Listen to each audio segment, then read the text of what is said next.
Japan has walls of coin lockers at almost every major station, and they cost a few hundred yen for the whole day. That one fact changes how Americans travel here in ways most people never expect before they land. Picture your first morning in Tokyo. You checked out of your hotel at 11, but your flight home is not until 9 at night. In most American cities, you are stuck. You either pay the hotel to hold your bags, drag everything through museums and restaurants, or sit in the lobby killing time. That is the default American travel day ending. Japan has a completely different answer, and it is bolted to the wall of nearly every station you walk through. Segment 1. What coin lockers actually are and where Americans first see them. Walk into a major Japanese station and you will see a wall, sometimes 2 or 3 walls, of metal lockers in small, medium, and large sizes. Small lockers fit a day pack or a shopping bag. Medium lockers take a standard carry-on. Large lockers handle a full rolling suitcase. Prices typically run from around 300 yen for a small locker up to roughly 700 yen for a large one per day.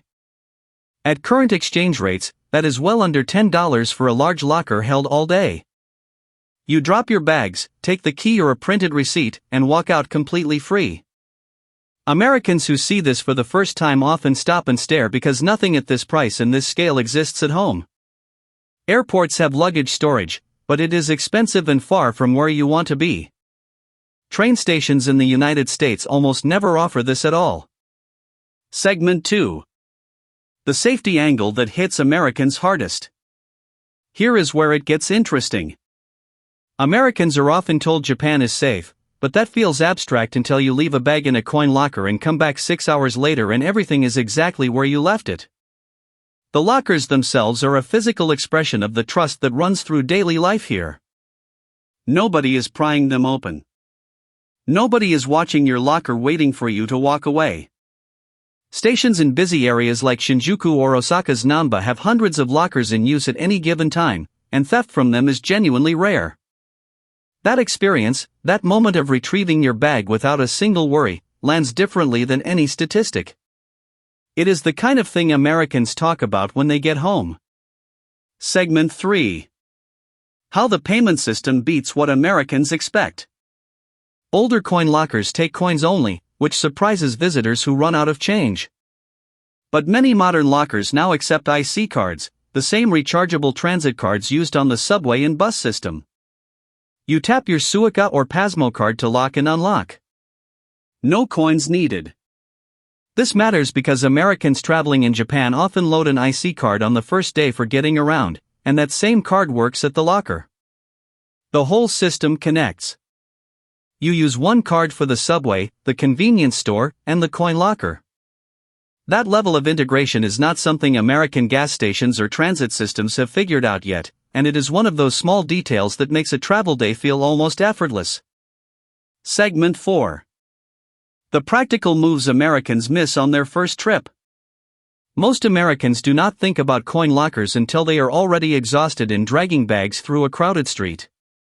The smarter move is to plan around them. If you are doing a day trip from Tokyo to Kyoto or Nara, you store your main luggage at the departure station locker, travel light, and pick it up on the way back. If you are checking into a hotel that does not allow early check-in, you store everything at the nearest station, explore for 4 hours, and come back refreshed. Some lockers even sit inside shopping areas and department stores, not just stations.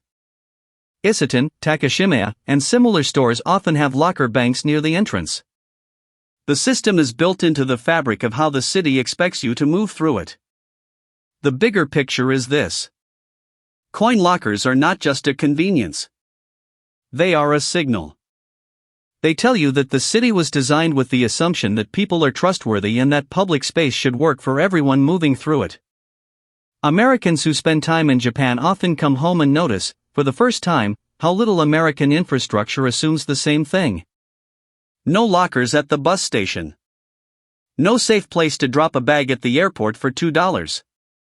The contrast is quiet, but it stays with you. If you are planning a trip to Japan, use the lockers. Store your bags, walk free, and pay almost nothing for it.